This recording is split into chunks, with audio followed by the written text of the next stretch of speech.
My name is Martin Klaassen and welcome to another edition of Light Talk. Now, Light Talk has been a vlog for the last couple of months, and now recently we also moved at doing podcasts.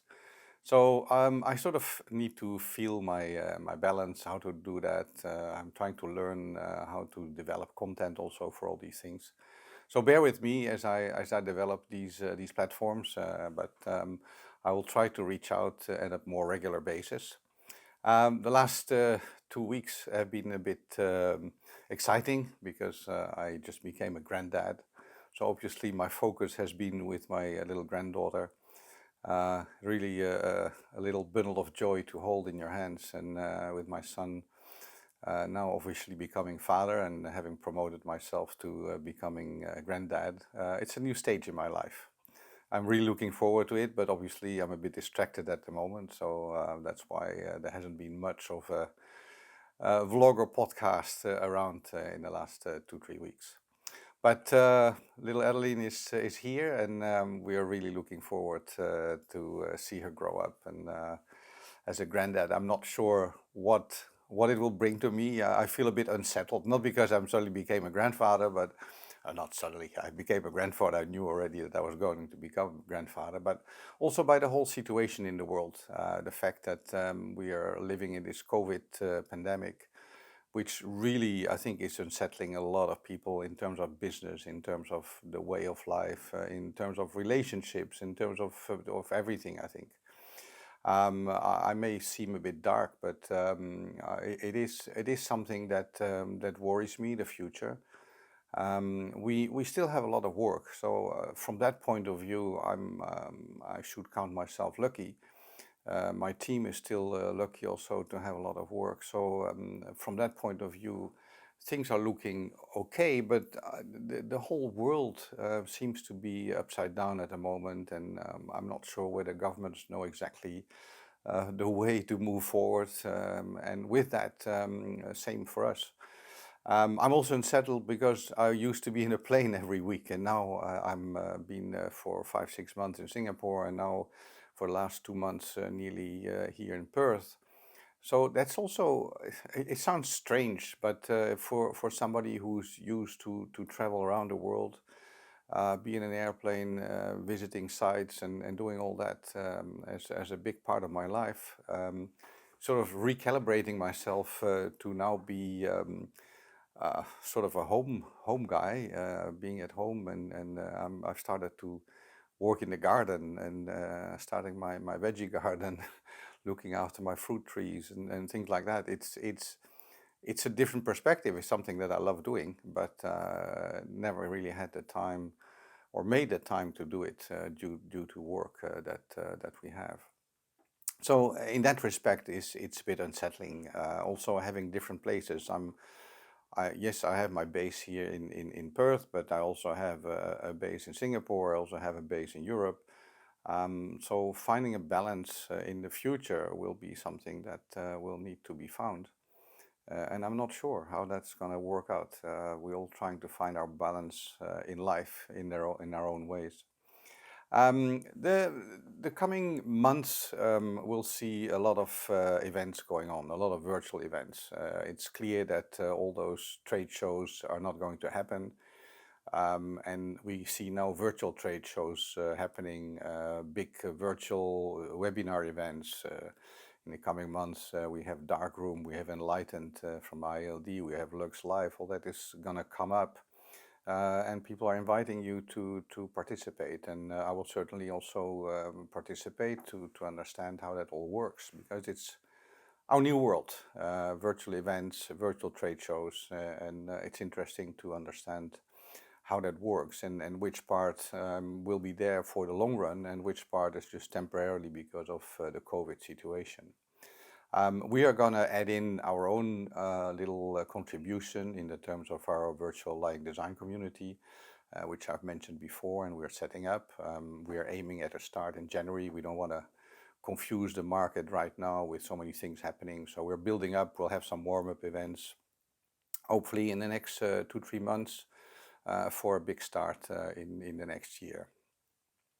Now, I said before that I was participating in the Let There Be Light challenge, but I have to say I'm sort of defaulting right now, specifically because my Let There Be Light moment really is my little granddaughter right now. So I would think that covers it for me.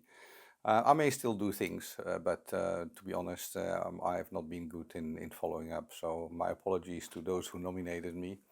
But I'll probably be doing things over the coming month. But right now, I'm not really in the mood and frame to do that. I've also mentioned that in order to move forward and travel being basically non-existent, we are moving to do everything remotely and virtually. So we have design reviews now quite regularly via video conference calls.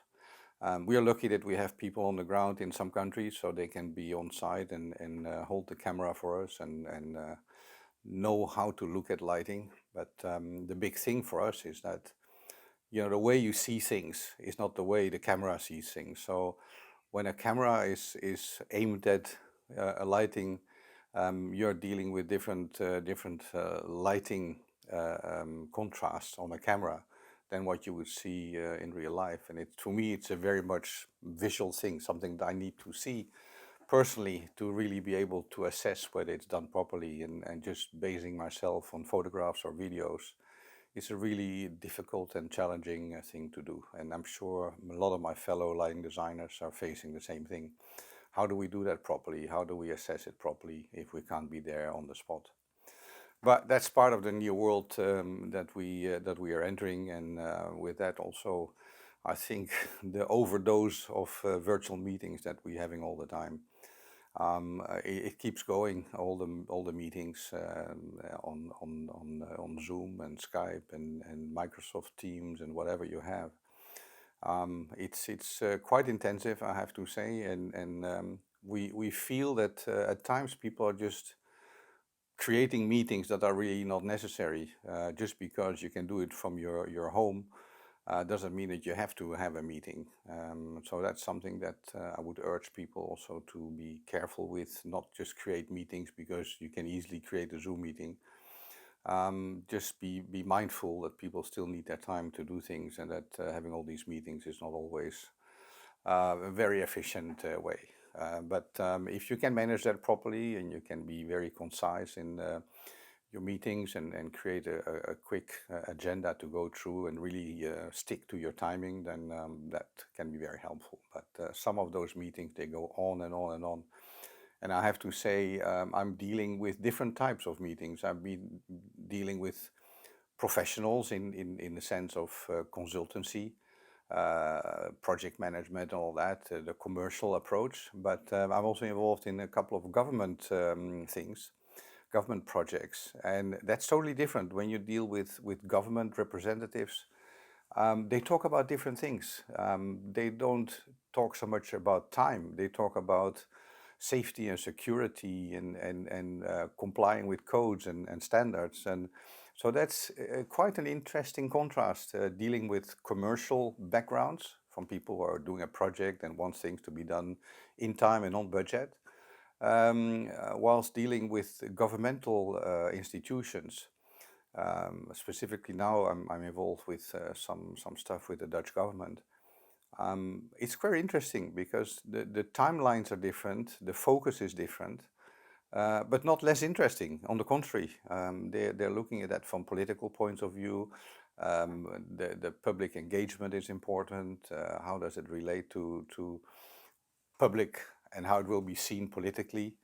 Yeah, everything has to be politically correct, and so that's a different approach, which is quite interesting to deal with. Otherwise, we're still developing further the UVC approach, and there's been some new interesting developments that may be quite helpful in the combat against COVID, because besides UVC at 254 nanometers, now there's quite a lot of research also coming out about the far UVC, which is around the 220 nanometers, which apparently is not harmful to people. So that would be quite interesting if that could work. And you could develop UVC on the far side to be integrated in lighting design so that spaces can be sanitized, can be disinfected without any risk to us as human beings. So something to follow, something to have a focus on, see how that develops. And we are quite interested to see what the opportunities are right there.